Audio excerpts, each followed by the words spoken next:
Bonsoir et bienvenue à Equinox ce soir de ce vendredi 2 avril 2021. 7 leaders de l'opposition, Cabral Libi, Joshua Aussi, Thomas Ino Ndamjoya, Maurice Kamto, Pierre Kwemo, Hilaire Zipan, Prince et Kosso se sont réunis mercredi à Yaoundé au siège de l'UDC.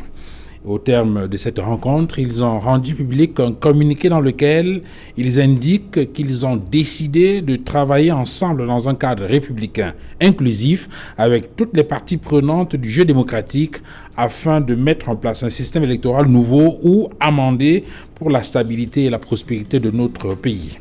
Dans cette déclaration, les 7 leaders politiques appellent tous les autres partis politiques, organisations et personnalités de la société civile désireux de participer à cette dynamique à travailler ensemble dans le cadre du secrétariat technique mis en place à cet effet. Réaction du RDPC à travers une sortie du professeur Jacques Famdongo, secrétaire à la communication du comité central du RDPC, le Parlement est incontournable. Il ne suffit pas, observe-t-il, de collecter des suggestions et de les exploiter dans un secrétariat technique. Il faut être en mesure d'en faire une proposition de loi. Une proposition de loi recevable au Parlement qui décidera le cas échéant de son adoption ou pas. Sinon, conclut le professeur Jacques Famdongo, tout cela n'est que logorée et fantasmagorie. Madame, Messieurs, à 20h, ce sera le journal, la grande édition du jour avec JBB.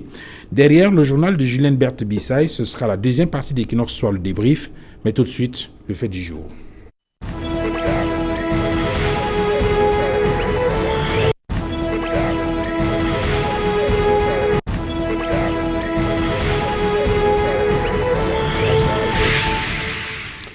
Coalition des partis politiques de l'opposition pour un code électoral consensuel, une chance pour l'alternance au Cameroun.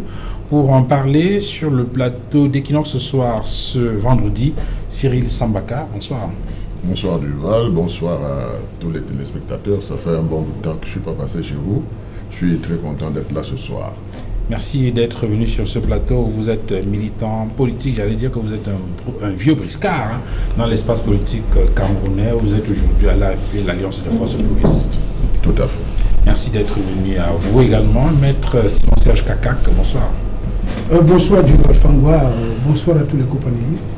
Et surtout, permettez-moi de saluer les millions de téléspectateurs d'Equinox. Et bien entendu, je profite de cette tribune pour saluer tous les militants de l'Union de population du Cameroun. Vous êtes effectivement militant de l'UPC, vous êtes également avocat au barreau du Cameroun. Merci également à vous d'être venu. Martin Zam, bonsoir. Bonsoir monsieur Fangwa, bonsoir à tous les téléspectateurs, bonsoir aux populations, à toutes les populations camerounaises, mais en particulier, n'est-ce pas, les populations de Ngouantet dans l'arrondissement de Nkolmotet. Bonsoir à tous. Merci d'être venu. Nous attendons un 4e invité qui va nous rejoindre sur ce plateau dans quelques minutes. Je commence avec vous, Maître Simon-Serge Kakak. Vous avez certainement pris connaissance de ce communiqué rendu public au terme d'une rencontre qui s'est tenue à Yaoundé, une rencontre qui réunissait 7 leaders des partis politiques de l'opposition, avec entre autres Joshua Aussi, Cabral Libi, Maurice Kamto, je crois respectivement 2e, 3e et 4e à la dernière élection présidentielle au Cameroun. Quel premier commentaire? Duval, permettez-moi déjà de saluer cette initiative. Parce qu'en réalité, c'est cette dynamique fusionnelle, synergique et participative qu'on a toujours attendu de l'opposition dans notre pays.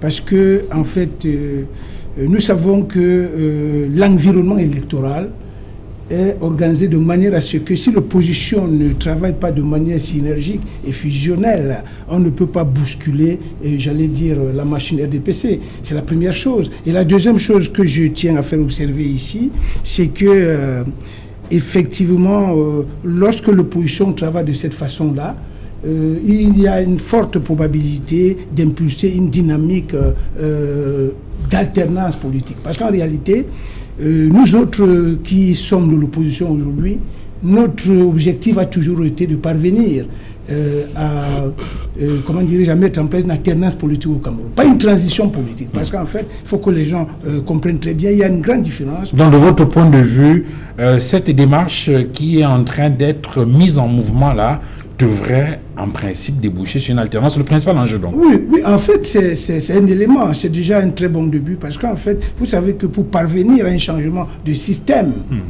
pour parvenir à un changement de leadership dans un pays, parce que c'est ça l'alternance. Parce que lorsqu'on parle d'alternance politique, il y a deux paramètres. Il y a d'abord le changement de leadership et il y a le changement de système. C'est différent de ce qu'on appelle la transition politique, qui est un changement de leadership au sein d'un même système.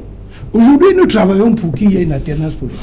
Mais pour qu'on y parvienne, il faut effectivement des actions comme celle-là qui, de mon point de vue, méritent d'être encouragées par l'ensemble des acteurs politiques de l'opposition. Du moins, tous ceux qui veulent le changement doivent soutenir cette action. Bon, c'est vrai que transition politique est perçue autrement au sein du CPP, le Camerounese People Party. On aura certainement l'occasion d'avoir leur point de vue sur cette question. Cyril Sambaka, vous avez entendu parler de cette rencontre des leaders de Yaoundé. Oui, j'ai suivi dans les réseaux sociaux, n'est-ce pas, ce qui se passait. Oui, c'est vrai qu'ils ont essayé de tenir une conférence de presse hier, jeudi, pour faire le point avec les journalistes sur cette rencontre-là. Cela a été un tout petit peu compliqué avec les autorités administratives qui sont intervenues et qui ont empêché la tenue de cette... Oui, sauf qu'après, j'ai vu quand même cette conférence de presse, j'ai vu que... Dans tous les cas, la presse a pu avoir connaissance de... La présidente de l'UDC a eu beaucoup de dextérité pour calmer la situation, ce qui a permis, n'est-ce pas, que nous puissions avoir les informations telles que ça s'est passé là-bas. Donc je dois dire que il faut tenir compte du contexte, parce que l'opposition camerounaise s'était déjà réunie dans les années 90. Le contexte, il était là, nous étions à la croisée des chemins, et je dois dire que le contexte d'aujourd'hui, c'est celui de fin de règne. Alors quand on prend cela, on doit bien se dire qu'il faut qu'on fasse quelque chose. Et c'est depuis des années, c'est pas aujourd'hui, que nous souhaitons et que l'opposition camerounaise puisse avoir des vues, n'est-ce pas, et des échanges sur ce qui les unit. Parce qu'en réalité, le fait de ne pas se parler aggravait la situation et confortait ceux qui étaient au pouvoir. La preuve, c'est que dès qu'il y a eu cette réunion, le pouvoir ne s'est pas croisé les bras. Donc, il y a eu des réactions. Ce sont ces réactions qui nous montrent que nous sommes dans la bonne direction et qu'en réalité, c'est aujourd'hui un challenge pour l'opposition. Donc, c'est à l'opposition de faire ses preuves. Parce qu'en réalité... En allant jusqu'au bout. Oui, en allant jusqu'au bout, en écartant ce qui les divise, et puis en travaillant pour le bonheur des Camerounais. Parce que dans ce qu'il faut voir après cela, c'est que le Cameroun, on a besoin d'un nouveau Cameroun. Nous sommes à la croisée des chemins une deuxième fois. Et cette fois-là, il faut travailler dans le sens où les Camerounais vont se sentir parti pris, vont se sentir acteurs de leur devenir. Les Camerounais vont se sentir citoyens. Et comment y arriver?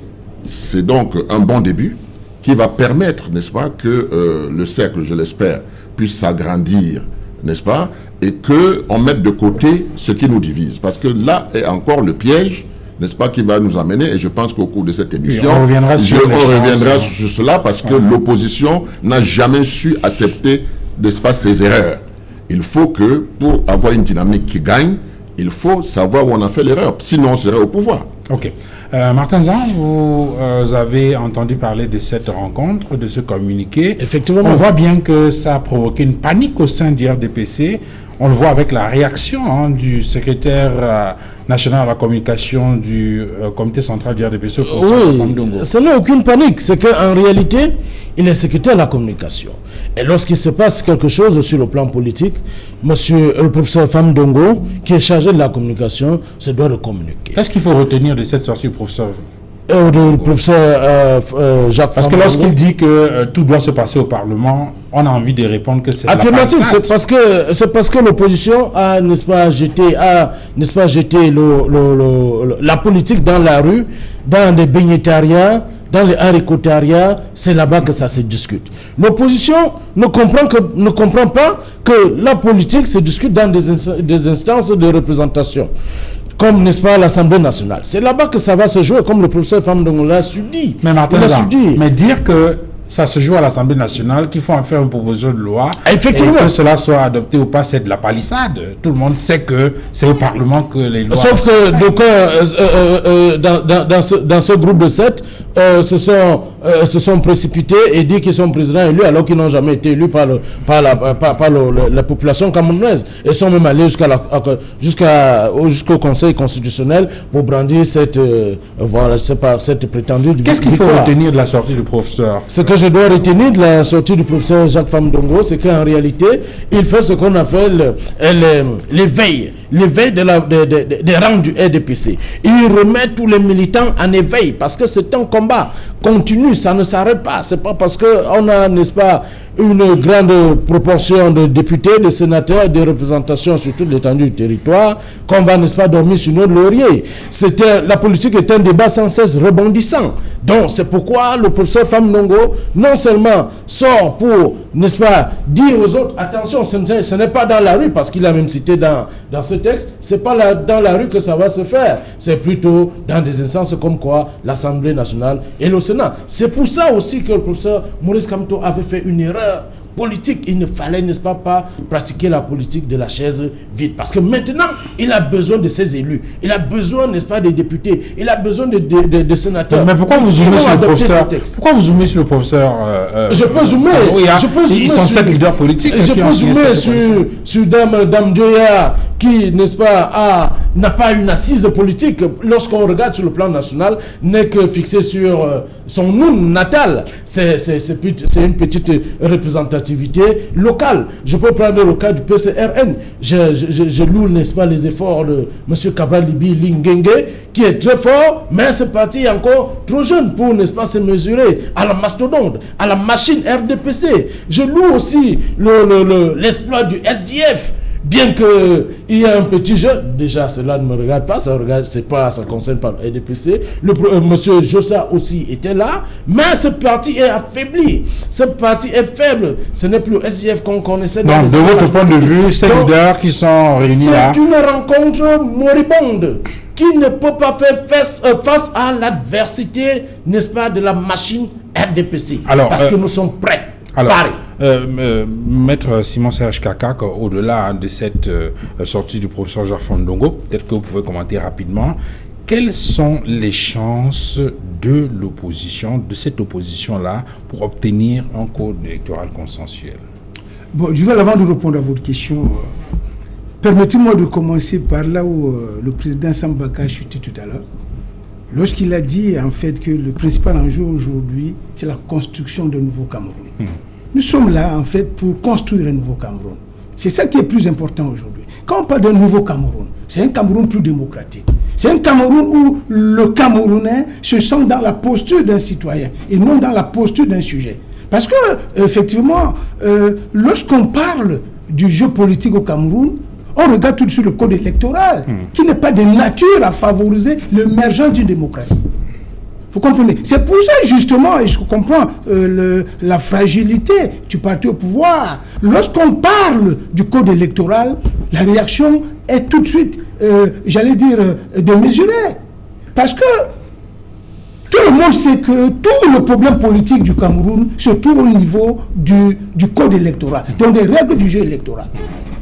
Maintenant, lorsque l'opposition prend sur elle de commencer à se réunir, c'est déjà un point positif. Parce qu'en réalité, c'est l'un des principaux éléments qui ont toujours fragilisé l'opposition. On a toujours l'impression que les gens fonctionnent de manière égoïste, de manière égocentrique et de manière individualiste. Et justement, le parti au pouvoir profite de cette situation pour tirer son épingle du jeu. Aujourd'hui, donc, l'opposition a compris que pour contrer cette machine RDPC, il faut commencer à se parler, il faut commencer à se réunir, il faut commencer à mener une réflexion synergique. D'abord sur le code électoral. C'est là quelque chose d'important. Si aujourd'hui, tous les acteurs politiques qui comptent réussissent à mettre en place un consensus politique autour de la révision du code électoral, vous allez voir que, quel que soit ce qui va se passer à l'Assemblée, cela va changer beaucoup de choses. Je suis d'accord avec le professeur Jacques Famdongo, qui, du point de vue juridique, a raison. Parce que, quelles que soient les démarches que l'opposition peut faire aujourd'hui, bon, le travail va consister a fait beaucoup de choses. Il faut d'abord mettre en place une commission, pour ce qu'ils ont appelé le secrétariat technique, qui certainement va essayer de faire une exégèse approfondie de la loi dans sa dernière mouture, celle, je crois, du 25 avril 2019, parce que c'est la dernière modification.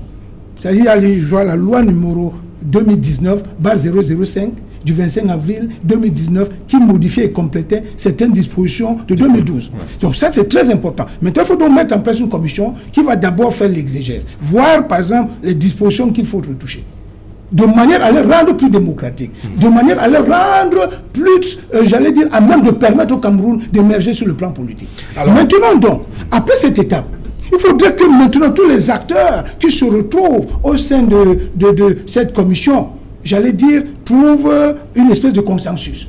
S'il y a un consensus qui se dégage, à ce moment-là, il y a une deuxième étape. Celle qui doit amener maintenant, parce que effectivement, il faut un projet de loi. Et qui prépare le projet de loi? Généralement, dans ce domaine-là, je pense que c'est le ministre de l'administration territoriale. Donc maintenant, il faut faire ce qu'on appelle le parlementarisme de couloir pour amener le ministère de l'administration territoriale à adopter un projet de loi. Parce que vous pensez qu'en prenant le couloir de proposition de loi, ça n'aboutira pas? Non. Bon, je pense que je peux me tromper de mémoire de juriste et de mémoire de Camerounais. Depuis 1960, je pense sous le contrôle de... Aucun député n'a jamais produit... Non, je ne sais pas s'il y a déjà une proposition de loi et je ne sais pas si une proposition a déjà prospéré. Bon, nous avons toujours fonctionné avec le projet de loi. Donc, pour que cette modification, pour que cette révision du code électoral passe, il faut absolument passer par, naturellement, un projet de loi. Bon, là encore, c'est notre paire de manches. Oui. Maintenant, quand le projet de loi va arriver à l'Assemblée nationale, ça va devenir autre chose. Dans tous les cas, je pense que ce qui est déjà plus important, c'est que l'opposition comprenne qu'elle doit se réunir. Alors, Cyril Sambaka, vous avez indiqué tout à l'heure que c'est déjà un pas que d'avoir ces leaders politiques qui se réunissent et qui échangent. Est-ce que vous n'avez pas le sentiment que la démarche qui a été initiée cette fois-ci et la manière dont cela a été organisé donne le sentiment qu'il y a plus de chances cette fois-ci de réussir que les projets précédents? Moi, je peux vous dire que dans les années 90-91, on a réussi. Le problème, c'est l'exploitation de cette réussite qui n'a pas été bonne. C'est pour ça que je voudrais revenir un tout petit peu pour dire que l'opposition camerounaise n'a jamais été aussi forte que dans les années 91. Jamais. Et ce que l'opposition camerounaise a pu obtenir, notamment à la réunion tripartite, qui s'était imposée à tous les Camerounais, comme le chef de l'État l'avait dit. Il était sorti pour dire que tout ce qui sortira de là sera imposable. Et l'opposition camerounaise avait réussi à mettre un troisième point à l'ordre du jour, qui était la refonte constitutionnelle. Ça, c'était des victoires. Comment elles ont été exploitées?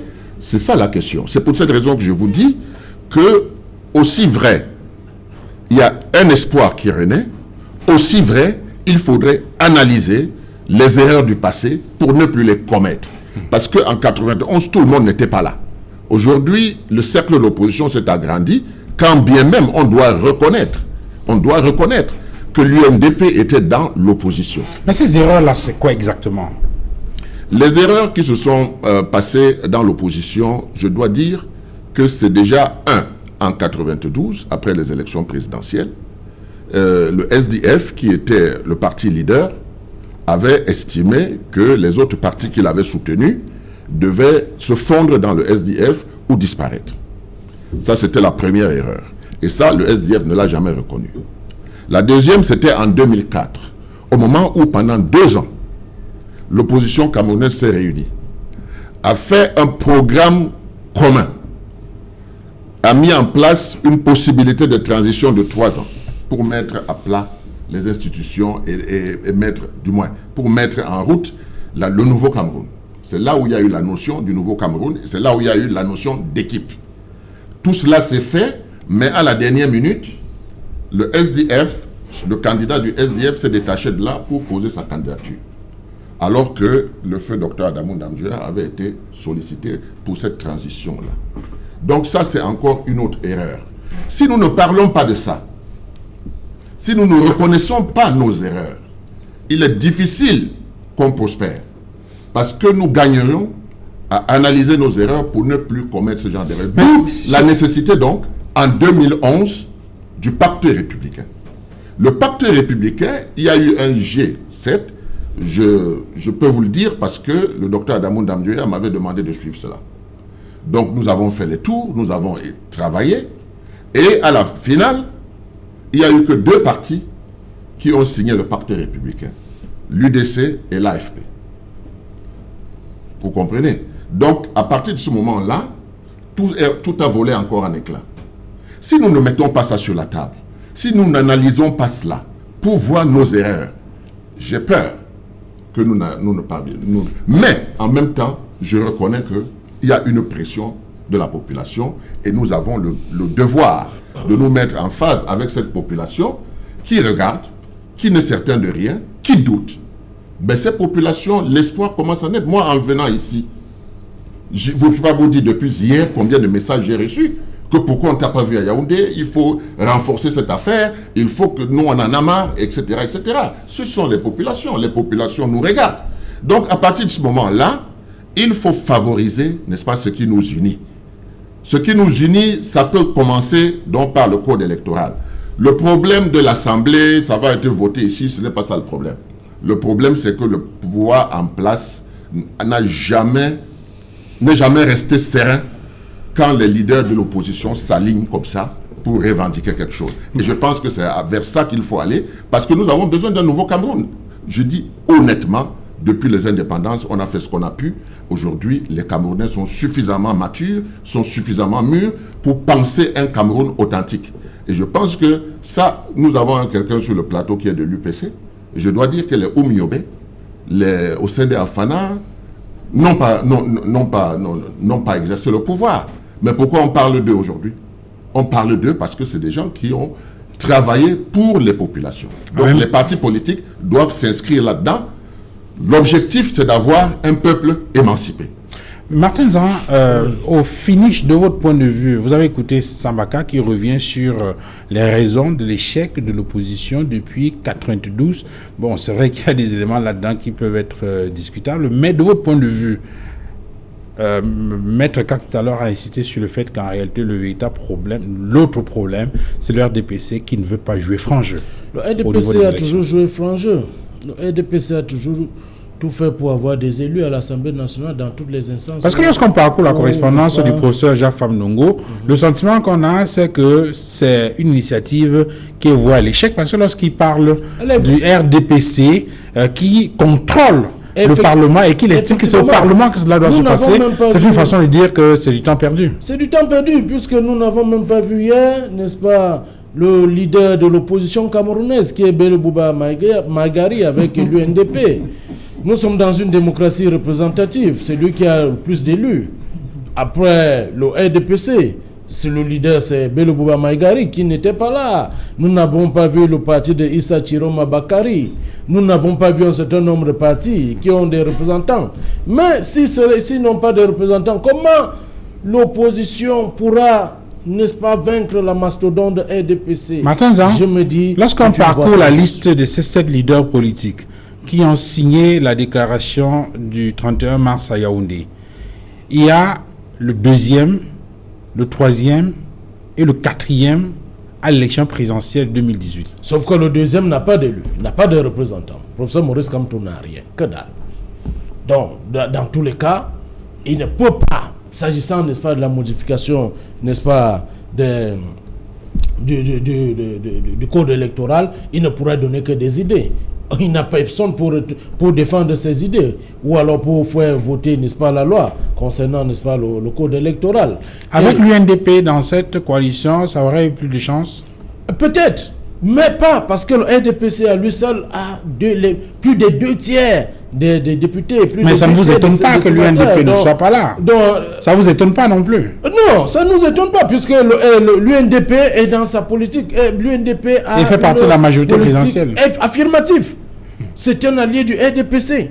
Et donc, qui ne voit pas l'alternance de la même façon que les autres. Effectivement, puisque les autres, comme on dit au quartier, ils courent encore dans le sac. Il faut la politique de la rue. Tous ceux qui étaient là hier, vous verrez que la majeure partie sont des gens qui ont pratiqué, n'est-ce pas, la politique dans la rue. L'UNDP n'a jamais versé dans des baignetariats. L'UNDP a toujours été un bon parti qui a toujours respecté la loi camerounaise, contrairement à d'autres aux partis qui étaient, n'est-ce pas, à Yaoundé. Et ces partis n'ont même pas de pouvoir, ils n'ont rien, ils n'ont que dalle. Ils n'ont pas de représentants, ils n'ont pas assez de représentants par rapport au RDPC. Donc, après avoir adopté leur proposition... Mais qu'est-ce qui justifie dans cette agitation au sein du parti après cette déclaration? C'est pas une agitation. C'est normal que le secrétaire à la communication, professeur Jacques Famdongo, n'est-ce pas, fasse, n'est-ce pas, ce qu'on appelle l'éveil des consciences des militants.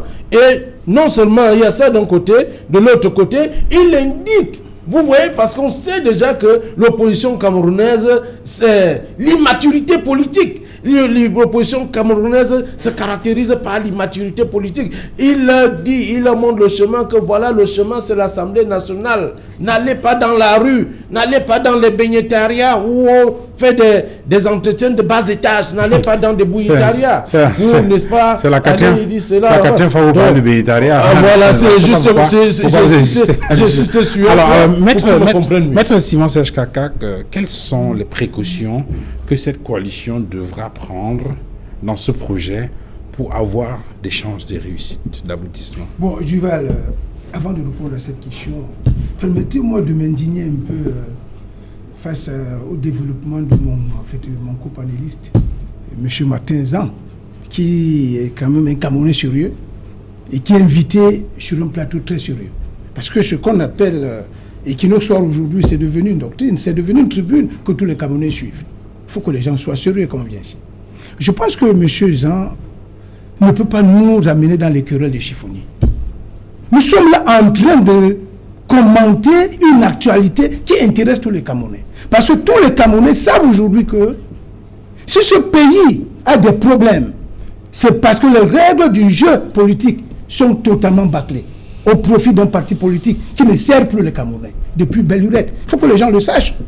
Il va vous dire qu'ils ont une majorité obèse à l'Assemblée nationale. Ils contrôlent même tout. Ils contrôlent le gouvernement. Ils contrôlent l'Assemblée nationale. Ils contrôlent le Sénat. Ils contrôlent les conseils régionaux. Ils contrôlent tout au Cameroun. Mais malheureusement et paradoxalement, rien ne marche.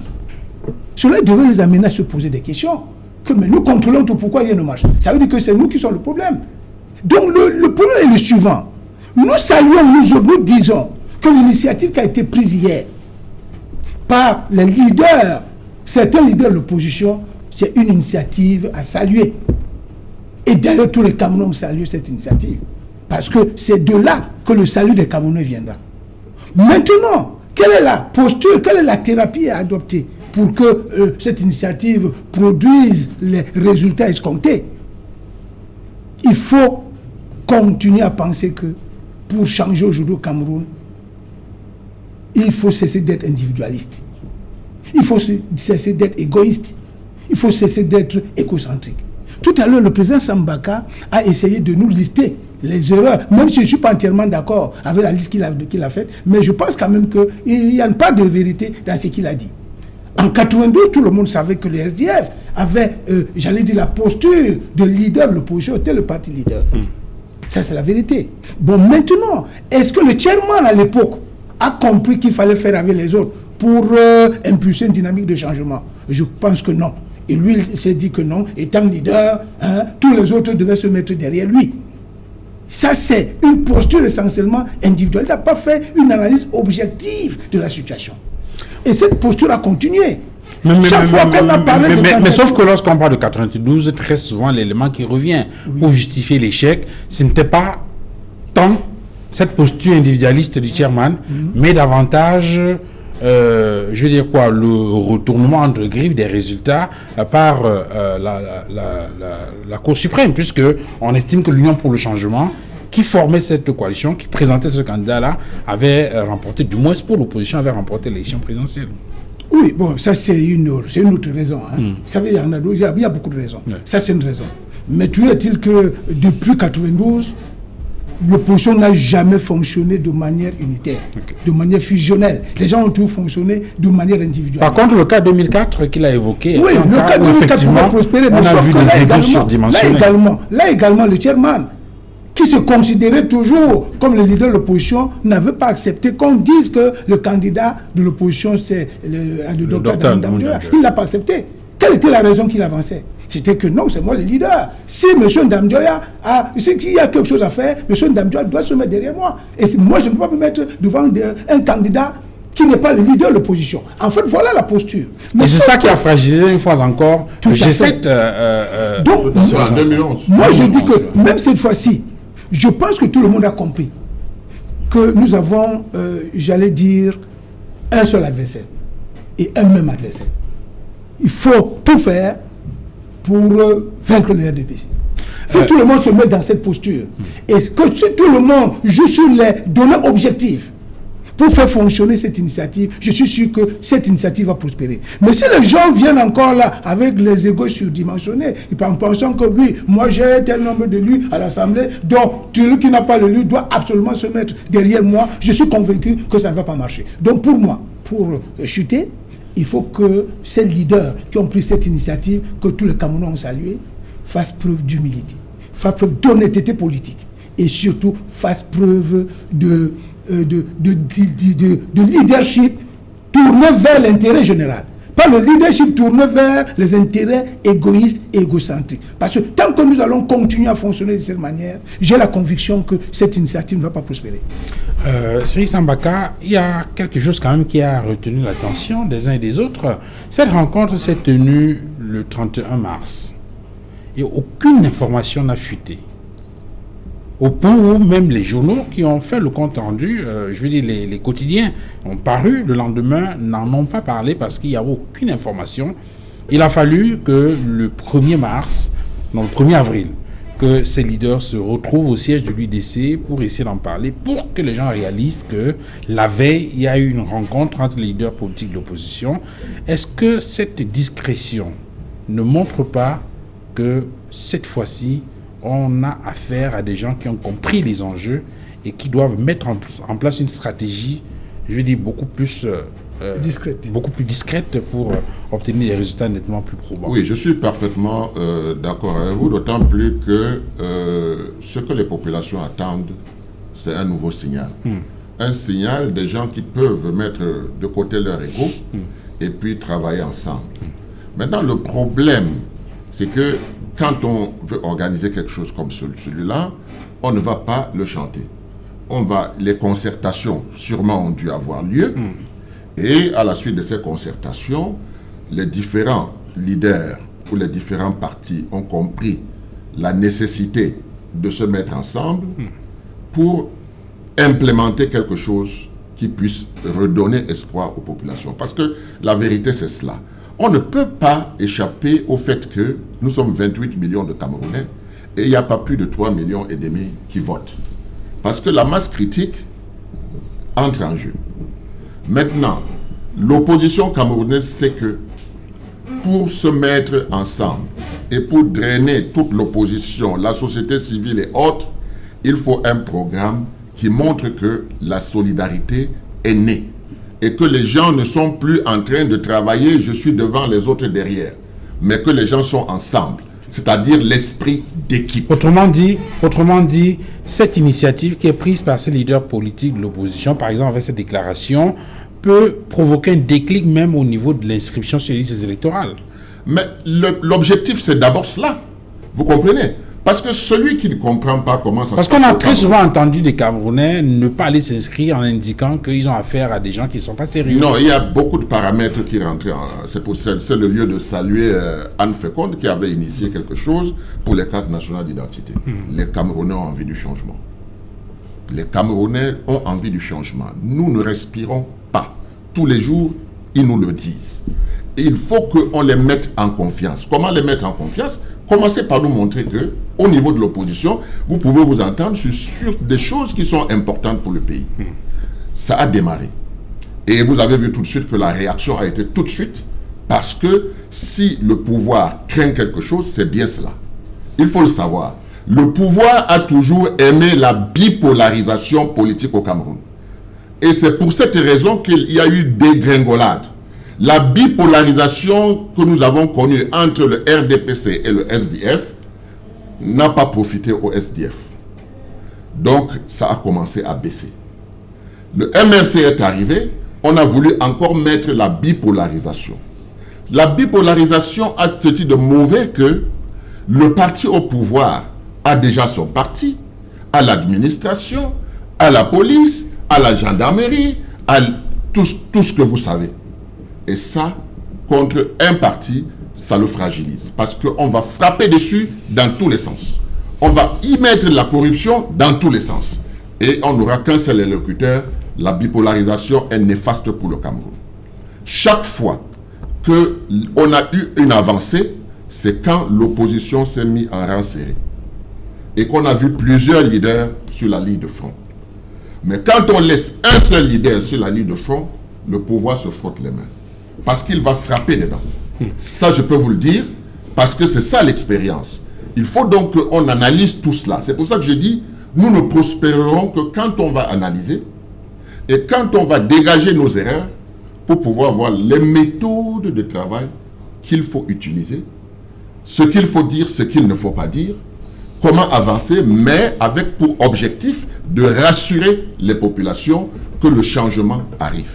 Alors, Martin Zan, dans la déclaration du 31 mars de Yaoundé avec ces 7 leaders politiques de l'opposition, on peut lire ceci: ils ont décidé de travailler ensemble dans un cadre républicain inclusif avec toutes les parties prenantes du jeu démocratique afin de mettre en place un système électoral nouveau ou amendé pour la stabilité et la prospérité de notre pays. C'est dire que le RDPC également peut être sollicité pour apporter sa contribution à l'amélioration de ce code électoral. Affirmatif. Le RDPC est ouvert, n'est-ce pas, au débat politique. Je prends pour preuve le chef de l'État. Il a toujours dit: débattons, mais ne combattons pas. Débattons. C'est un débat. Le RDPC est là pour un débat politique.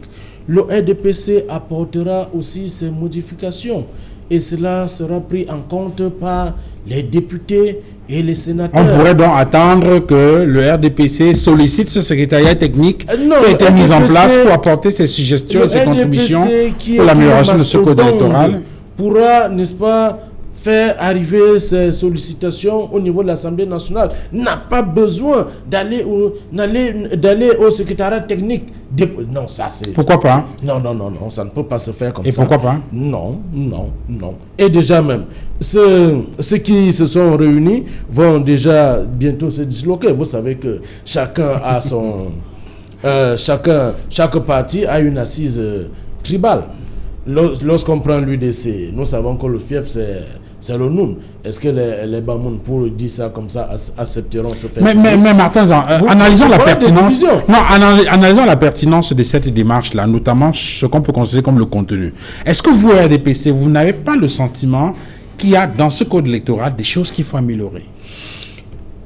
Effectivement, il y a des choses à améliorer. C'est pourquoi... Parce que même Elecam, dans son rapport des élections, indique qu'il y a des choses qu'il faut effectivement, M. Eric Essoussé a indiqué qu'il fallait, n'est-ce pas, améliorer. C'est lui qui a même d'abord ouvert ce débat en demandant, n'est-ce pas, aux partis politiques de venir avec des projets sur... Donc finalement, c'est une initiative louable à laquelle le RDPC... Effectivement, le RDPC s'invite à la table de débat pour débattre et pour dire à l'autre, voilà ce que je pense. Vous pensez comment? Voilà, et on peut aller, n'est-ce pas, à l'Assemblée nationale. Les députés vont, n'est-ce pas, nous dire s'ils peuvent, n'est-ce pas, adopter ces textes de loi et les sénateurs à leur tour. Mais, pour ce qui est de l'opposition, j'aimerais vous dire, M. Mfangwa, que, vous savez, nous avons des égos démesurés. C'est ce qui va de plus en plus fragiliser l'opposition camerounaise. Mais pourquoi vous êtes tant préoccupé par la situation ou l'état de santé de l'opposition? En réalité, vous devez vous contenter de cette... non, je veux dire Non, vous devez vous contenter de votre de notre posture. Oui, et puis laisser l'opposition peut-être mourir de sa belle mort. Voilà, ok, d'accord. Mais visiblement, vous êtes très préoccupé. On laissera donc l'opposition mourir de sa bonne mort. Alors, mais à côté de ça, nous, je tiens quand même à dire que le chef de l'État, qui est le président du RDPC, est ouvert au dialogue et au débat politique. Maître Simon Serge Kaka, il faut quand même rappeler qu'il y a un certain nombre d'éléments qui sont revenus chaque fois lorsqu'on a parlé de la modification du code électoral, et ça devrait être peut-être les principales préoccupations de ce secrétariat technique au moment de l'ébauche de la mouture peut-être du code électoral qui devrait être proposé à l'appréciation, je ne sais pas, de l'Assemblée ou bien, je ne sais pas, du peuple camerounais. On parle, par exemple, d'un système d'une élection présidentielle à 2 tours, on parle d'une véritable biométrie. On insiste très souvent sur l'âge électoral qui devrait être ramené à 18 ans, parce que pour l'instant c'est 20 ans révolus. Ce sont des éléments qui certainement vont apparaître dans les propositions et les suggestions que les uns et les autres devront faire pour améliorer ce code électoral, non? Oui, Duval, ce qui est constant, ce qui est incontestable, c'est qu'il y a beaucoup d'incongruités dans notre code électoral. Des choses qui ne sont pas de nature à favoriser l'amélioration du jeu démocratique au Cameroun. Ça, c'est clair. Bon, mais je vais revenir sur ça tout à l'heure dans les détails. J'aimerais quand même rebondir sur ce que disait tout à l'heure le président Sambaka quand il parlait de la bipolarisation. De la vie politique au Cameroun. Moi, je ne suis pas d'accord avec le mot bipolarisation. Parce que, de mon point de vue, le FDPC a toujours plutôt favorisé la multipolarisation de l'opposition. C'est-à-dire que l'opposition prise dans sa globalité, le FDPC a toujours entrepris des stratagèmes pour qu'il y ait plusieurs pôles dans l'opposition. C'est pour ça que tout à l'heure, lorsqu'on parle de 7 leaders qui se sont retrouvés, notre ami Martin Zang nous a cité d'autres partis politiques dits de l'opposition, mais qui sont en réalité les partenaires du RDPC. Ce sont des alliés. Écoutez, donc en réalité, même ce qui se passe dans mon parti politique, quand vous voyez ce qui se passe à l'UPC, allez mener des investigations, vous allez vous rendre compte que la bipolarisation ou la multipolarisation de l'UPC aujourd'hui est le fait du parti au pouvoir. Donc chaque fois qu'un parti de l'opposition essaie de s'organiser, on essaye de trouver des méthodes pour créer la zizanie dans le parti de manière à avoir plusieurs interlocuteurs qui viennent vous parler du même parti politique. Vous comprenez? Ça, c'est le travail du RDPC. Maintenant, chaque fois que l'opposition se réunit, comme cette fois-ci, l'enjeu pour le RDPC, c'est que ce que l'opposition initie là ne marche pas. Il faut donc trouver maintenant, il faut commencer à réfléchir sur des stratégies à mettre en place pour que ce groupe soit infiltré, pour que des gens qui viennent là ne parlent plus le même langage, pour qu'au bout de 2-3 mois, on se retrouve avec déjà 3 secrétariats techniques qui vont travailler chacun de son côté. Voilà un peu les stratégies du RDPC. Mais moi je dis que si l'opposition veut rester sérieuse, si l'opposition camerounaise veut devenir une véritable force politique alternative, il faut qu'on trouve le meilleur stratagème pour taire les divisions, pour taire les querelles, pour taire, j'allais dire, nos ambitions égoïstes et égocentriques. Maintenant, pour revenir sur le code électoral, il y a beaucoup de choses. Vous avez parlé, j'allais dire, d'une élection présidentielle à 2 tours, parce qu'une vraie démocratie, en réalité, ne fonctionne plus aujourd'hui avec une élection présidentielle à 1 tour. Non. Première chose. Deuxième chose, il y a l'âge électoral que vous avez cristallisé. C'est pas normal. Le pays qu'on appelle le Cameroun est à 70% jeune. Lorsque vous prenez, j'allais dire, la population camerounaise, vous allez vous rendre compte que les Camerounais ayant de 18 ans à 30 ans constituent plus de 30%, plus de 35% de la population. Donc, en réalité, on ne peut pas organiser une élection sérieuse aujourd'hui au Cameroun en écartant les enfants de moins de 20 ans. Ce n'est pas possible. Surtout que beaucoup de ces enfants de moins de 20 ans sont des étudiants. Lorsque vous allez à l'université aujourd'hui, la tranche d'âge... Ils sont de plus en plus jeunes. Vous trouvez la majorité des enfants qui ont entre 16 ans et 19 ans. Malheureusement, lorsqu'on parle de l'élection, ces enfants ne sont pas concernés, alors que c'est de leur avenir qu'il est question. Donc, c'est des choses qu'il faut revoir. Il y a autre chose qui, pour moi, est très, très, très incongrue. C'est l'organe même qui organise le jeu électoral. L'organe qui gère le jeu électoral. Je vais vous conter une anecdote. Je me rappelle en 2007, j'occupais pour l'Union de population de Cameroun au contentieux électoral à la Cour suprême à l'époque, qui travaillait à l'époque comme conseil constitutionnel. Lorsqu'on a appelé le dossier qui me concernait, le dossier de l'UPC, parce qu'on avait, je me rappelle très bien, on demandait l'annulation de l'élection dans le département de l'Union Wikélé, les élections législatives dans l'Union Wikélé. Mes contradicteurs qui parlaient au nom du RDPC, je peux les citer, même comme ne cite pas les contemporains, mais il y avait le ministre de Waouna qui était là pour le compte du RDPC. Il y avait le ministre Pierre Moukoko-Mbonjo, il y avait un certain Fonka Azou, il y avait un certain Babale Abdoulaye. C'est les quatre qui représentaient le RDPC. Je crois 2 mois après, Fonka Azou Babale devenaient les responsables de l'ELECAM. Vous comprenez? Donc des gens qui passent du RDPC à l'organe qui organise le jeu électoral sans transition. Donc c'est pour vous dire que, en fait, ceux qui organisent, ceux qui gèrent le jeu électoral au Cameroun, c'est le RDPC. Parce que tout ce qu'on vous appelle la ONEL, l'ELECAM, tous ces gens-là, c'est le RDPC. Donc il faut qu'on trouve une meilleure formule aujourd'hui pour avoir un organe véritablement indépendant pour gérer le processus électoral. Il y a beaucoup de choses dans ce code électoral qui doivent être revues. Maintenant, il faut donc que les membres du secrétariat technique qu'on va désigner, ou bien qu'on a déjà désigné, soient donc capables de fédérer pour qu'ils reçoivent toutes les suggestions. Parce que beaucoup de gens vont faire des suggestions. Ils ont rendu public d'ailleurs des numéros WhatsApp par lesquels les contributions qui permettent donc aux gens de faire des suggestions pour relever d'abord toutes ces incongruités. C'est le premier travail. Deuxième travail, faire des propositions. Après avoir fait toutes ces propositions, qu'on essaie donc maintenant de se retrouver pour trouver un consensus sur les propositions à soumettre à l'appréciation du ministre de qui de droit, qui va d'abord certainement préparer un projet de loi. Après avoir préparé un projet de loi, certainement que ce projet de loi sera déposé sur la table des députés. C'est une autre paire de manches. Mais dans tous les cas, il faut déjà qu'un travail sérieux soit fait par le secrétariat technique. Cyril Sambaka, vous avez participé à plusieurs élections au Cameroun depuis les années 90. Lorsqu'on parle de la modification du code électoral, j'imagine qu'il y a immédiatement une ou deux choses qui me viennent à l'esprit au regard de cette expérience électorale au Cameroun. Non, je dois dire qu'il y a plusieurs choses. Et je dois même vous dire, pour vous rassurer, qu'il y a un code électoral alternatif qui existe depuis plus de 3 ans. Que nous avons travaillé, les partis politiques, SDF, MRC, UDC, avec la société civile. Ce code électoral, nous avons travaillé ensemble, c'est-à-dire c'est eux qui ont initié, mais nous avons travaillé, nous avons revisité cela, et cela existe. C'est posé sur ma table. Le code alternatif, il est là.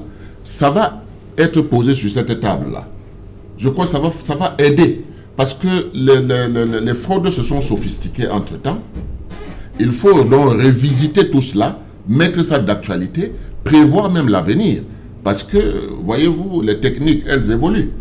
Donc, moi, je pense qu'il est important de savoir que l'âge électoral doit changer. Les élections à 2 tours. Le processus électoral, nous disons tous la même chose. Nous avons vu, moi j'ai été victime la dernière fois, j'arrive, mon bureau de vote n'a pas mon nom. Il faut que je bloque le bureau de vote pour qu'on aille sortir le registre et qu'on me dise, bon, il y a des erreurs matérielles, mais voici votre nom, vous pouvez voter. Vous imaginez combien de gens sont passés dans cette case. Il faut donc partager les expériences. Et c'est après avoir partagé les expériences qu'on va savoir ce qu'il faut véritablement modifier, trouver un consensus. Mais je pense que c'est un très bon début, que des gens se soient, dans toute discrétion, retrouvés et qu'ils ont posé sur la table quelque chose que le pouvoir ne pouvait rien faire d'autre que de dénoncer et de dire. Mais ce que les membres du RDPC oublient, c'est qu'il y a beaucoup de manières d'adopter quelque chose. Si le peuple camerounais, qui est le seul souverain et qui transmet sa souveraineté à ses élus, veulent se prononcer par voie référendaire, ils peuvent aussi se prononcer par voie référendaire. Donc, l'essentiel, c'est d'abord de travailler, de rassurer les populations, et que les populations aussi sachent que les partis politiques seuls ne peuvent rien.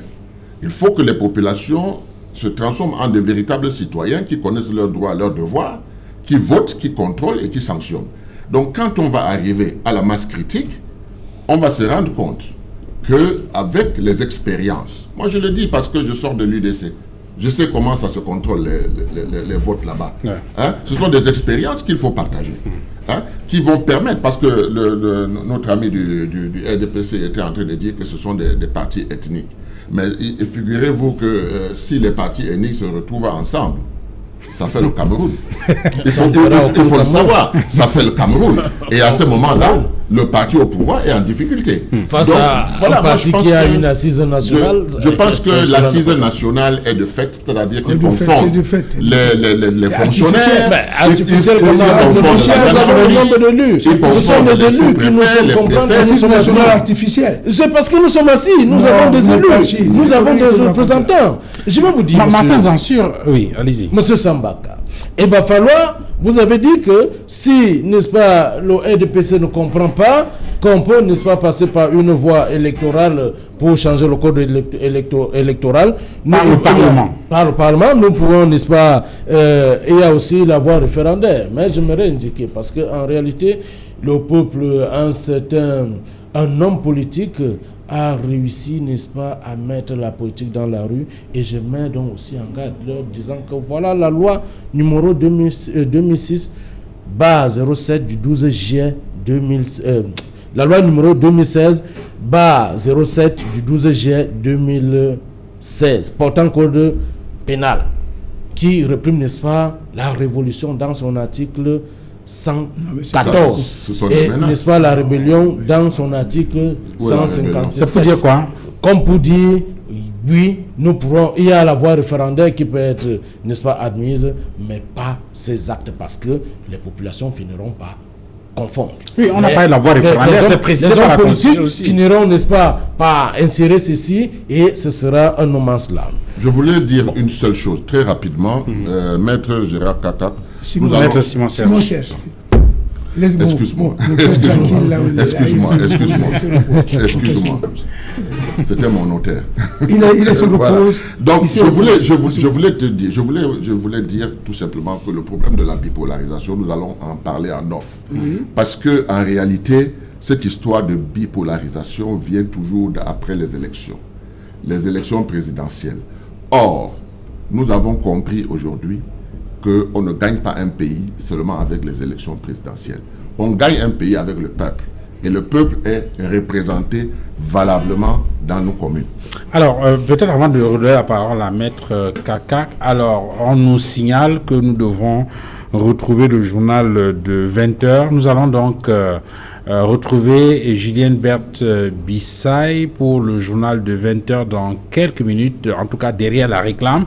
Et juste après le journal, ce sera la deuxième partie d'Equinox ce soir, le débrief avec nos invités sur le plateau. Maître Simon Serge Kakak, avocat au barreau du Cameroun, militant de l'UPC, Cyril Sambaka, président, en tout cas militant de l'AFP, l'Alliance des forces progressistes, et bien sûr Martin Zan, militant du Rassemblement démocratique du peuple camerounais, le parti au pouvoir au Cameroun.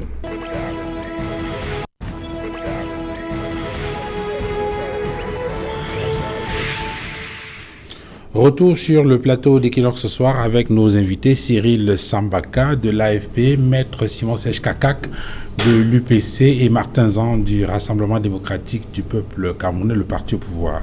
Cyril Sambaka, avant de revenir sur les questions, sur les sujets que nous avons évoqués dans le journal de 20h, je voudrais qu'on balaie définitivement le premier sujet que nous avons évoqué dans la première partie de cette émission en rapport avec cette rencontre tenue hier, tenue le 31 mars dernier à Yaoundé par 7 leaders politiques de l'opposition, notamment Maurice Kamto, Cabral Libi, Thomas Indo Ndamjoya, Pierre Kwemo, Hilaire Zipan, Prince Ekosso. Entre autres, ils se sont donc retrouvés à Yaoundé pour marquer leur volonté de travailler ensemble pour un code électoral consensuel.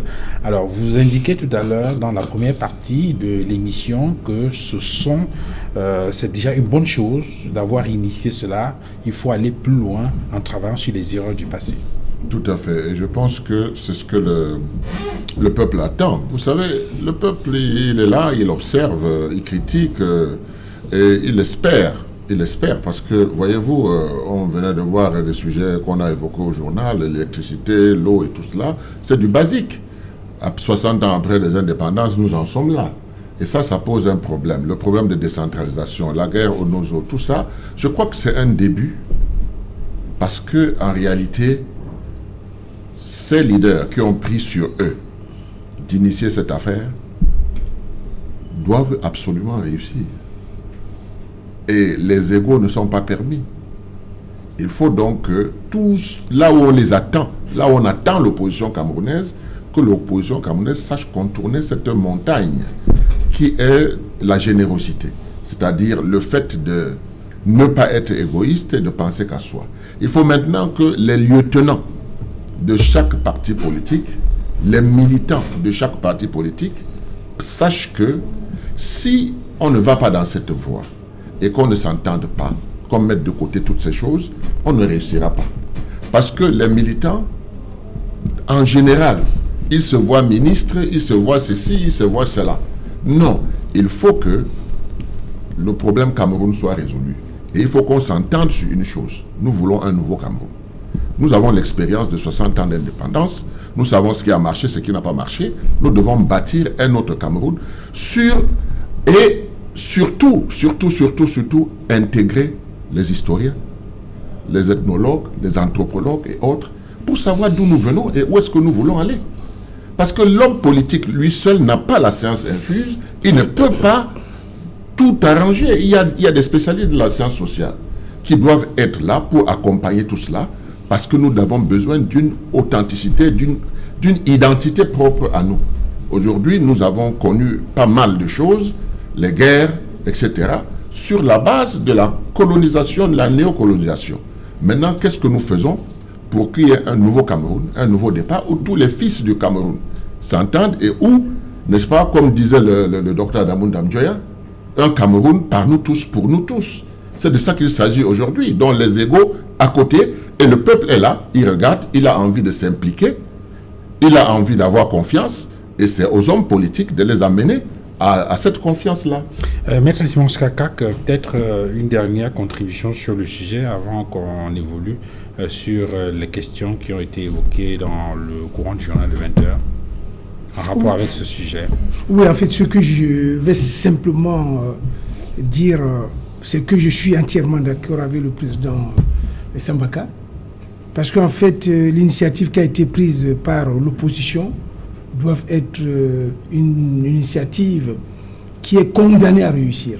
Parce qu'effectivement, le peuple camerounais est désespéré en ce moment, désespéré pour deux raisons.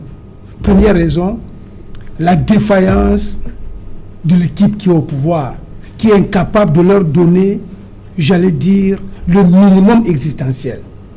Les Camerounais n'ont pas accès à l'eau potable. Les Camerounais n'ont pas accès à l'électricité. Les Camerounais ont de la peine à se soigner. Les Camerounais ont de la peine à envoyer leurs enfants à l'école. La deuxième chose qui les désespère, c'est l'incapacité de l'opposition à porter une dynamique alternative. Donc aujourd'hui, que l'opposition a compris, là où se trouve l'enjeu, il faut qu'elle fasse feu de tout bois pour relever ces défis, pour redonner confiance aux Camerounais qui en ont tant besoin. Donc pour moi, je pense que l'initiative qui a été prise doit être encouragée par tous ceux qui aspirent au changement, par tous ceux qui aiment le Cameroun, parce que c'est de ça qu'il est question. Si aujourd'hui l'opposition ne parvient pas à obtenir le résultat escompté, j'ai la conviction que cette fois-là, les Camerounais seront totalement perdus. Et lorsqu'on parcourt effectivement le communiqué rendu public, au terme de ces échanges, la dernière phrase semble confirmer ce que vous indiquez. Il semble qu'effectivement, ils ont conscience de ce que c'est un enjeu majeur et qui est une préoccupation importante pour les populations. Cette phrase dit « Les partis politiques signataires assurent le peuple camerounais de leur engagement à aller jusqu'au bout de leur démarche ». Ça c'est très bien dit. Et ça doit préoccuper le RDPC. Oui, sauf que l'immaturité politique qui caractérise l'opposition camerounaise à l'heure actuelle, cela peut aussi se traduire avec les germes de la division que portent ces acteurs. À côté de ça, nous devons faire comprendre à la population et à tous nos téléspectateurs que le RDPC est une machine, est une mastodonte qui est parée droit dans ses bottes et attend tout dialogue politique et n'entend pas fléchir sous aucun prétexte. Mais de toute évidence, vous semblez vous gargariser de ces divisions au sein de l'opposition, Martin Zan. C'est pourquoi, dès mon entame, j'ai dit que les acteurs politiques de l'opposition portaient en eux-mêmes leur germe de leur division. Alors, donc finalement, ce n'est pas le RDPC qui est fort, c'est l'opposition qui est faible. Le RDPC est d'abord fort. Et à côté de ça, l'opposition est faible. Ils ne suivent pas quelque chose. Ils devraient suivre les conseils de M. Abel et Libby Lobert. Mais ils n'arriveront pas, car le RDPC est paré. Cyril Sambaka, il y a dans le journal tout à l'heure une actualité en rapport avec les coupures intempestives d'électricité. On a enregistré beaucoup de coupures ces jours-ci dans plusieurs villes. À Yaoundé, par exemple, on a parlé de plus de 60 quartiers qui étaient plongés dans le noir suite aux incidents du 23 mars dernier. Le ministre Gaston Elunou Essomba était face à la presse pour expliquer pourquoi est-ce que tout cela est arrivé et les mesures qui sont prises pour que la situation revienne à la normale. Oui, nous sommes surpris que 60 années après les indépendances, avec tout ce que nous avons comme ingénieurs et autres, le gouvernement n'ait pas encore compris que ces choses-là, il faut les faire de manière répartite et qu'il faut mettre en route une véritable décentralisation. Pourquoi pas une fédération? Nous avons des rivières, nous avons des fleuves qui parcourent le Cameroun. Il y a des possibilités aujourd'hui d'avoir de l'électricité à partir des villages, à partir des régions. Mais nous pensons que nous devons faire quelque chose qui va prendre beaucoup d'argent et qui, chaque fois qu'il y aura un incident sur le parcours, c'est toute une population qui va se mettre dans des problèmes. Je crois qu'on doit adapter, n'est-ce pas, aux besoins. Nous avons un pays qui peut essayer toutes sortes d'énergie. Nous avons un pays qui n'a pas besoin forcément d'avoir une seule société qui va régir toute l'électricité du Cameroun. Je pense qu'avec les régions, on peut envisager un certain nombre de choses. C'est la même chose pour l'eau. Je pense que, franchement, nous sommes en train de souffrir pour rien. Parce que 60 ans après les indépendances, on vous dit qu'un animal a tué un être humain parce qu'il se partage la même source d'eau au Cameroun. Vous voyez, ça fait très mal. Et je pense que c'est le centralisme excessif qui a joué ça, le jacobinisme. C'est ça qui nous a amenés à tout cela. Sinon, on devait penser au partage, on devait penser, n'est-ce pas, à dispatcher un certain nombre de choses pour qu'on ait le minimum vital. Quand on a le minimum vital, maintenant on peut se lancer dans des grosses infrastructures parce qu'on veut faire de la sidérurgie, on veut faire ceci ou cela. Mais ici, les besoins essentiels des populations ne sont pas réglés, tout simplement parce que tout doit partir de Yaoundé. Vous voyez, une seule société pour faire tout cela, alors que nous pouvions avoir dans toutes nos régions, n'est-ce pas, des possibilités comme par le passé. Quand vous prenez la zone anglophone, vous vous rendez compte que la distribution d'eau et tout cela, c'était pas cela. Ils s'arrangeaient entre eux, les communes étaient efficaces. Donc au jour d'aujourd'hui, nous sommes obligés d'attendre. Quand il y a un petit incident sur la route, c'est tout le monde qui est dans le noir. La capitale avec. Maintenant, s'il y en a qui ont des groupes électrogènes, tout le monde même doit avoir des groupes électrogènes finalement. Donc je pense qu'il faut repenser tout cela. C'est pour cette raison que je dis que nous avons besoin de bâtir un nouveau Cameroun. Et pour cela, on a besoin de tous les fils et filles du Cameroun.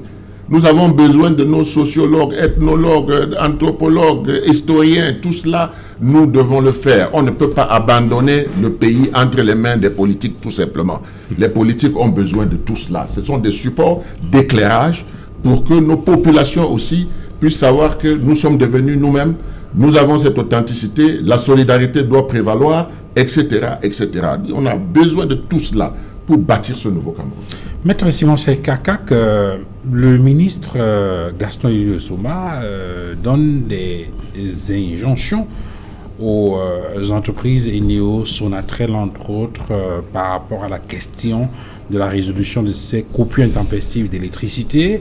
Il y a pourtant quelques jours, en parcourant les journaux, il y a certains tabloïds qui ont semblé indiquer que le premier responsable, c'est ce ministre, en indiquant par exemple que le budget de ce ministère a augmenté au fil des années. En 2019, il était de 202 milliards de francs CFA par là. En 2020, 222 milliards. Et cette année, ce budget est passé à 226 milliards. Et donc, c'est la responsabilité du ministre qui était mise en exergue. Mais là, en écoutant le patron de ce ministère au cours de cet échange avec la presse, le problème se situe plutôt au niveau des entreprises qui ont la responsabilité au quotidien de la gestion de ces questions-là. Bon, j'avoue, Duval, que j'ai suivi avec beaucoup d'attention le ministre Castor Olindé Somba. Bon, ce que je peux dire, c'est que le ministre donne l'impression de ne pas comprendre où se trouve le vrai problème.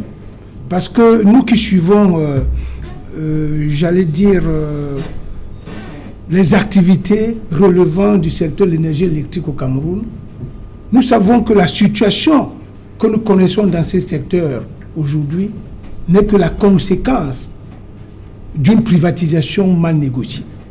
Vous comprenez? Tout est parti de la privatisation qui a été diligentée à l'emporte-pièce en 2001. Il faut que les gens le sachent.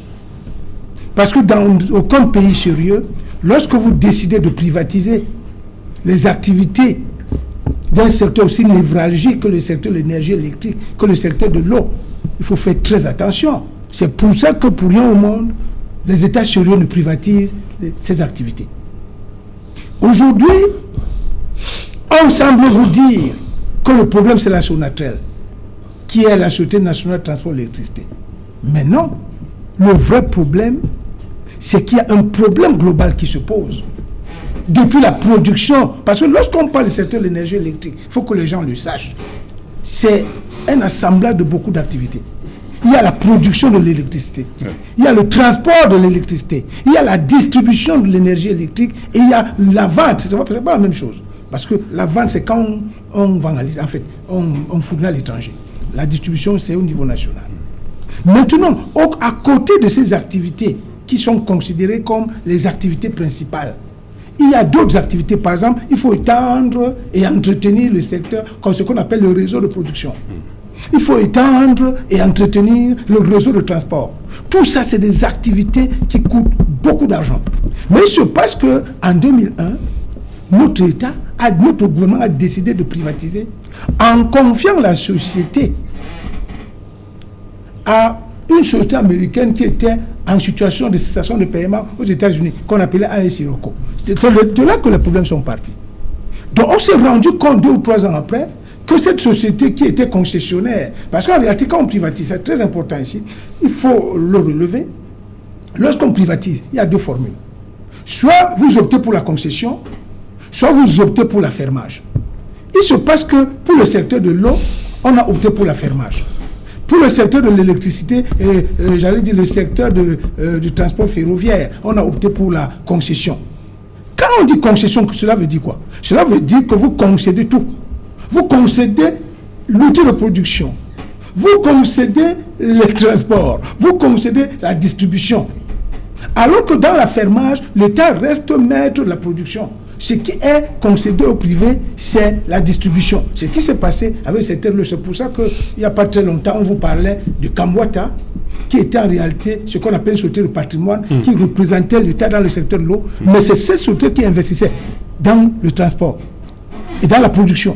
Alors qu'il y avait une société marocaine qui s'occupait de la distribution. C'était dans le cadre d'un affermage. Maintenant, il se passe que dans le cadre de l'électricité, les choses n'ont pas été bien gérées. On s'est rendu compte que les Américains n'avaient pas le profil, mais curieusement, on n'a pas eu le courage de résilier la concession. On a laissé les Américains eux-mêmes gérer la situation. C'est eux-mêmes qui ont vendu. Je peux vous donner une correspondance.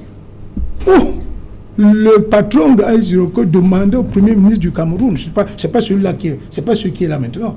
Il lui a écrit pour dire que nous avons vendu. C'est eux-mêmes qui ont vendu aux Anglais. Ils n'ont pas associé le gouvernement. Ils vendent la société aux Anglais, ils ont perçu l'argent, ils ont informé le gouvernement après coup que nous on a déjà vendu, nous sommes déjà partis, mais nous vous prions de ne pas vous opposer.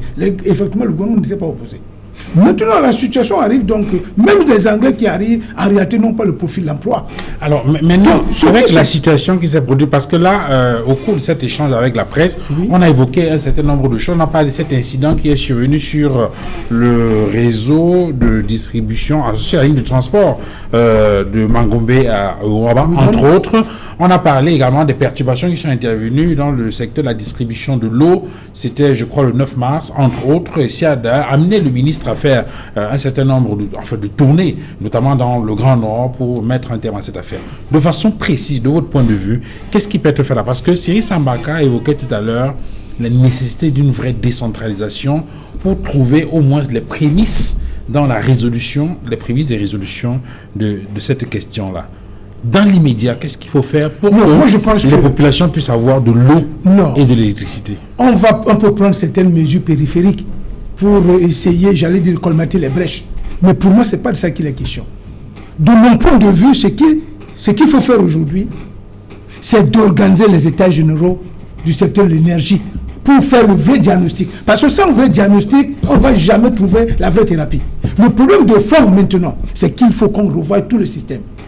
C'est-à-dire on doit revoir cette privatisation qui n'a pas marché. Et l'État doit avoir le courage de reconnaître que cette privatisation n'a pas marché. Et je peux vous dire que l'État l'a déjà reconnu. Parce qu'à un moment donné, quand on s'est rendu compte, avant l'arrivée des Anglais, de Eneo, Actis, la maison mère de Eneo, ils se sont rendus compte que les Américains n'étaient pas les personnes indiquées pour gérer ce domaine qui était assez névralgique pour nous. Ils ont commencé à agir à la place des Américains en créant les sociétés comme les EDC. C'est EDC, par exemple, quand vous voyez ce qu'on appelle le barrage de Lompanga, qui était maître d'ouvrage, c'est EDC, ce n'était pas Eneo. Donc l'État a décidé de commencer à faire le travail du concessionnaire. Donc ils se sont rendus compte que la concession n'a pas marché. Donc moi je pense que au lieu de continuer dans des postures périphériques qui ne vont pas régler le problème, il faut qu'on pose les vrais problèmes pour avoir des vraies solutions. Pour moi, le vrai problème, c'est qu'on convoque les états généraux du secteur de l'énergie électrique au Cameroun. Tout ça, pas de convoquer les états généraux. Lorsqu'on a convoqué ces états généraux, il faut faire le point. Et puis au sortir de là, il faut faire des propositions. C'est ce que je suis en train de dire, Duval. On fait un vrai diagnostic pour proposer une vraie thérapie. Si on ne le fait pas, on va continuer dans la navigation à vue et les problèmes, notre déficit mais en attendant, on a quand même besoin d'énergie électrique. Martin Zan, sur cette question d'énergie électrique, par exemple, il y a beaucoup de propositions qui ont été faites, notamment par les candidats à l'élection présidentielle. Il y a des propositions qui ont intéressé ou bien qui ont retenu l'attention des populations sur la question, par exemple, des mini-barrages ou des mini-barrages hydroélectriques qui peuvent être faits au niveau, par exemple, des communes ou des régions. Et ça rejoint la préoccupation de Cyril Sambaka sur la nécessité d'une vraie décentralisation. Qu'est-ce que vous en pensez? Effectivement, la décentralisation, elle est déjà effective. Les élections sont passées et les représentants du peuple sont là.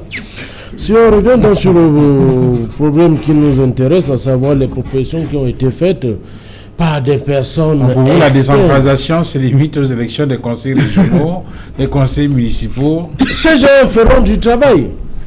Ces élus ont été appelés à gérer la société, à gérer la cité. Et ils sont prêts, ils commencent déjà à percevoir ce qui leur est dû pour leur travail. Donc ça peut régler la question de l'électricité. On a vu des gens dans la rue se plaindre de ce qu'elles ont besoin, ces populations ont besoin d'énergie électrique. Nous en avons besoin tous. Mais nous devons comprendre une chose, c'est que ceux qui ont d'abord fait des propositions sont des personnes externes à la gestion de l'énergie électrique. Le ministre a parlé, le ministre Gaston Elundu Essomba, c'est lui qui peut nous dire de quoi il s'agit. C'est lui, n'est-ce pas, la tutelle d'Eneo et de la Sonatrel.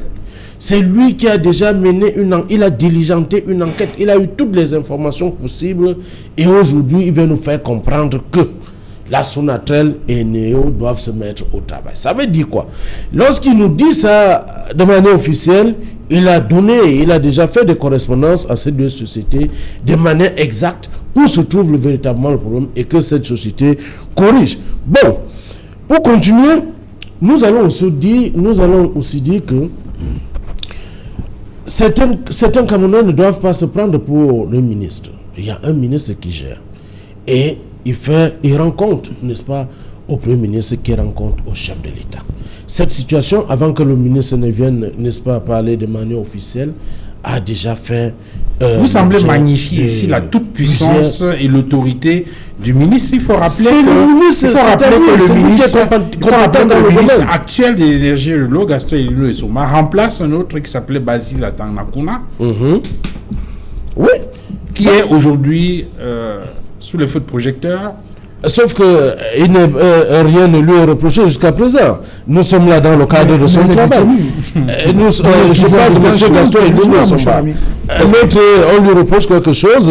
Et ici, on ne reproche rien à M. Gaston Elino Essoma, qui, n'est-ce pas, nous a fait comprendre que si nous avons des problèmes d'électricité, la fourniture en électricité, voilà les deux sociétés qui ont des problèmes, et il a appelé ces sociétés, n'est-ce pas, à se recalibrer afin, n'est-ce pas, de couvrir le triangle national en énergie électrique. Alors, Cyril Sambaka, peut-être avant de revenir à vous, on a écouté tout à l'heure dans le journal Maître Simon Serge Kaka que cette autre actualité en rapport avec des populations du quartier Ngoma, ici à Douala, qui sont sortis pour protester contre des manœuvres qui ont été opérées par une dame qui dit avoir un titre foncier sur ce terrain de ce côté-là. Finalement, les questions foncières au Cameroun, c'est tous les jours. Non, Duval, vous faites très bien d'évoquer cette actualité. Je vais vous dire une vérité, j'habite cette zone et je vis ces situations au quotidien. J'avoue que si le gouvernement de la République ne fait pas attention, le vivre ensemble va s'en trouver très très menacé dans cette zone. Où des gens ont des titres fonciers sur des superficies faramineuses. Vous comprenez, quelqu'un qui a 1000 hectares de terrain. 1000 hectares de terrain. Madame Diop, dont on parle... Si ça a été acquis de façon légale, attention. Où est le problème? Attention. Maître Kak. Cette Madame Diop a 2 titres fonciers. Il y a un titre foncier... 26. Je veux comprendre le problème de façon globale. C'est-à-dire oui, mais c'est ça qui a été le problème. Non, parce que c'est un dossier que nous n'avons pas. C'est l'actualité qui a été posée. Oui, ça c'est vrai. Et on a parlé de manière explicite de ce titre foncier, le 26 420. C'est sur 459 hectares, un truc comme ça. Mais seulement, il faut poser les vraies questions pour avoir les vraies réponses. Ce titre foncier a été obtenu par immatriculation directe.